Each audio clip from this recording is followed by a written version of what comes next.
বৈশ্বিক জ্বালানি সরবরাহের প্রধান ধমনী বলে পরিচিত হরমুজ প্রণালীতে চীন ও ইরানের সম্ভাব্য যৌথ আধিপত্য বিস্তার নিয়ে গভীর উদ্বেগ প্রকাশ করেছেন ভারতের অন্যতম শীর্ষ বিনিয়োগ বিশেষজ্ঞ সৌরভ মুখার্জিয়া।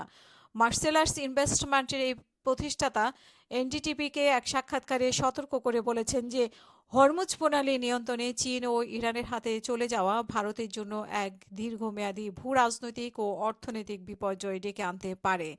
সাম্প্রতিক উত্তেজনার প্রেক্ষাপটে মার্কিন প্রেসিডেন্ট ডোনাল্ড ট্রাম্প ইরানের বিদ্যুৎ কেন্দ্র ও অবকাঠামোগত ভয়াবহ হামলার হুমকি দিয়েছে, যার বিপরীতে ইরানও পাল্টা নরক তৈরির হুঁশিয়ারি দিয়েছে। তবে সৌরভ মুখার্জির মতে এই সংকটের গভীরে রয়েছে এক বৃহত্তর ক্ষমতার লড়াই। তিনি মনে করেন যে চীন কৌশলগতভাবে ইরানের সাথে মৃত্যুতা বাড়িয়ে হরমুজ প্রণালী নিয়ন্ত্রণে নিতে চাইছে, যা হবে বৈশ্বিক জ্বালানির রাজনীতির ইতিহাসে চীনের জন্য একটি বিরাট অভ্যুত্থান।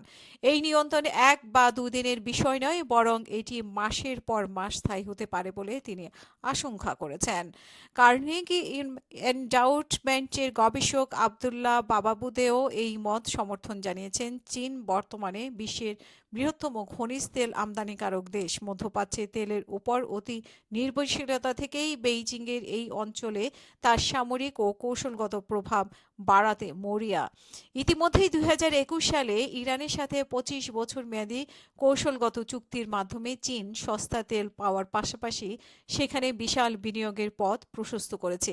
এছাড়া পাকিস্তান, ওমান এবং সংযুক্ত আরব আমিরাতের বন্দরে বিনিয়োগের মাধ্যমে তারা হরমুজ প্রণালীর উপর একটি বিকল্প নিয়ন্ত্রণ বলয় তৈরি করার চেষ্টা করছে।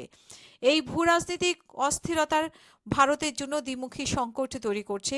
সৌরভ মুখার্জিয়া উল্লেখ করেন যে বর্তমানে সংঘাত শুরু হওয়ার আগে থেকেই ভারতের অর্থনীতি মন্দর গতিতে চলছিল। এখন তেলের উচ্চ মূল্য, রুপির দর পতন এবং ক্রমবর্ধমান সুদের হারের কারণে পরিস্থিতি আরও জটিল হবে। এর ফলে সাধারণ মানুষের ভোগ ব্যয় এবং শিল্প উৎপাদন ব্যাহত হবে, যা সরাসরি শেয়ার বাজার ও কর্মসংস্থানে নেতিবাচক প্রভাব ফেলবে। বিশেষ করে মধ্যবিত্ত ভোগ্যপণ্য বাজারে বড় ধরনের চ্যালেঞ্জের মুখোমুখি পড়বে এবং কর্পোরেট মুনাফার টান পড়বে বলেও তিনি আশঙ্কা প্রকাশ করেছেন।